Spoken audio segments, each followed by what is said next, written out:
Hey, Assalamualaikum. Selamat datang di channel Jalvira Latifah Dewi. Jangan lupa untuk like, komen, subscribe, dan juga klik tombol loncengnya. Terima kasih. Oke, jadi pada kesempatan kali ini saya akan menjelaskan mengenai barotrauma yang sering terjadi di ruangan ICU. Dan untuk sumber-sumber yang saya gunakan, saya akan cantumkan di kolom deskripsi ya. Selamat menyaksikan. Barotrauma merupakan kerusakan jaringan tubuh akibat perbedaan tekanan pada rongga tertutup di dalam tubuh, yang biasanya dialami oleh para penumpang pesawat jarak jauh, oleh para penyelam scuba ataupun penyelam biasa yang melakukan penyelaman sedalam 300 meter, dan yang terakhir oleh para pendaki gunung baik pada saat naik ataupun turun gunung. Lalu ada organ apa saja sih yang paling sering terkena barotrauma? Yang pertama ada telinga, terutama telinga bagian dalam. Yang kedua yaitu sinus. Dan yang terakhir yaitu paru-paru. Pada kesempatan kali ini kita akan fokus mengenai barotrauma akibat dari ventilasi mekanik.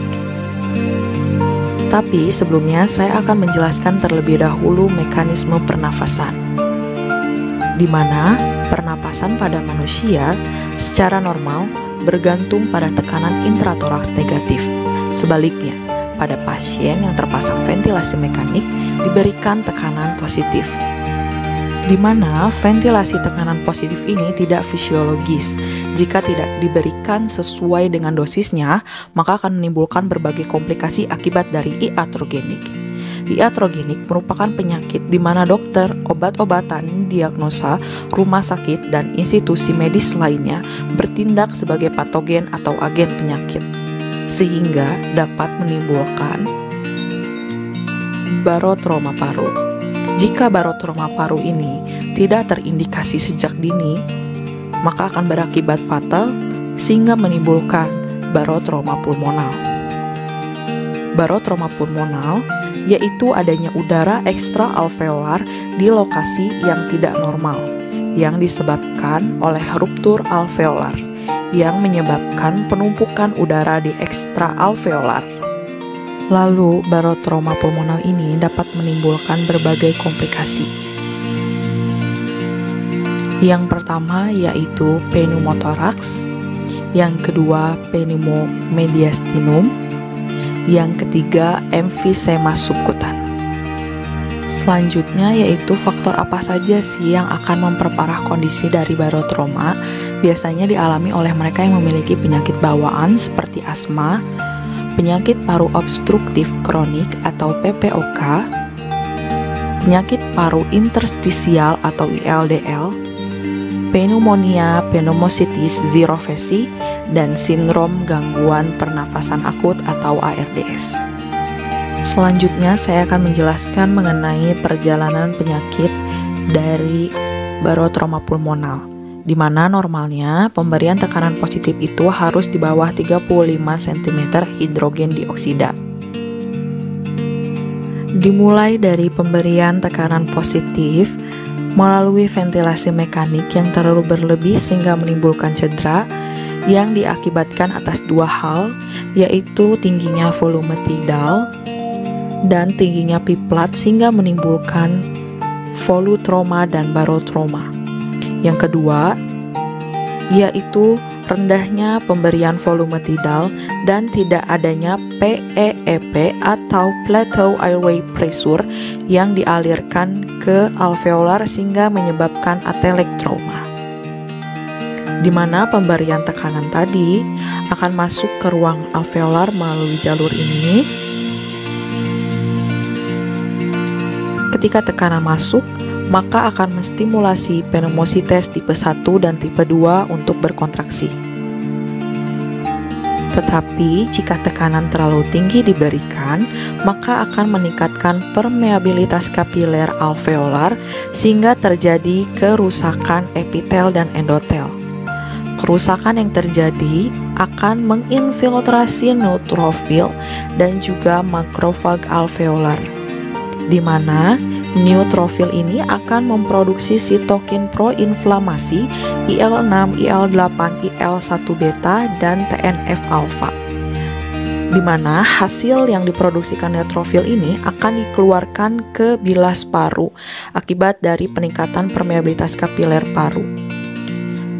Ketika keluar, maka akan menstimulasi mediator-mediator kimia di luar dari alveolar tersebut, sehingga dapat menyebabkan efek sistemik atau gagal organ ekstra paru, terutama di ginjal dan juga usus, atau disebut juga sebagai biotrauma.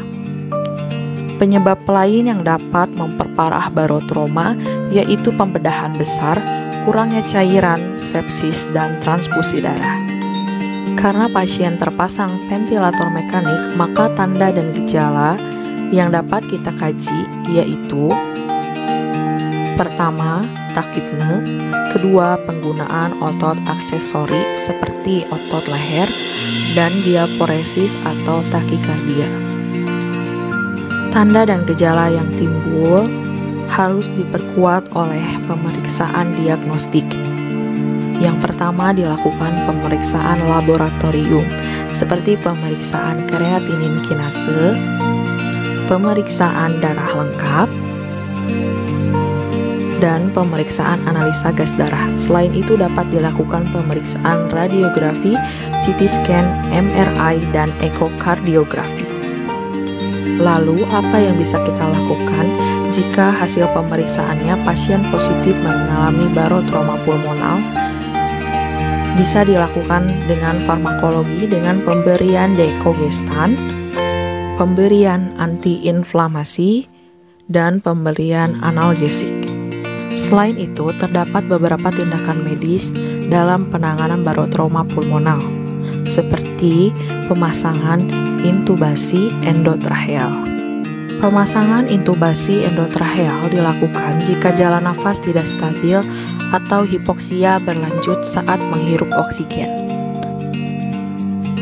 Yang kedua yaitu pemasangan torakostomi. Pemasangan ini dapat meringankan pneumotoraks atau hemotoraks yang terjadi pada pasien barotrauma pulmonal. Yang ketiga yaitu pemasangan kateter Foley. Tujuannya untuk AGE sumsum tulang belakang jika pasien tidak dapat buang air kecil akibat dari komplikasi biotrauma. Dan yang terakhir yaitu pemberian hidrasi intravena yang tujuannya untuk mempertahankan tekanan darah yang adekuat. Terdapat beberapa pencegahan yang dapat dilakukan agar pasien yang terpasang ventilator mekanik tidak mengalami barotrauma pulmonal. Yang pertama yaitu dengan membatasi volume tidal, di mana PAP atau peak airway pressure yang diberikan harus di bawah 35 cm hidrogen dioksida. Yang kedua, mempertahankan oksigenasi dan perfusi atau hemodinamik pasien, lalu menilai jalan nafas, pernafasan, dan sirkulasi, dan yang terakhir dengan menilai neurologi pada pasien.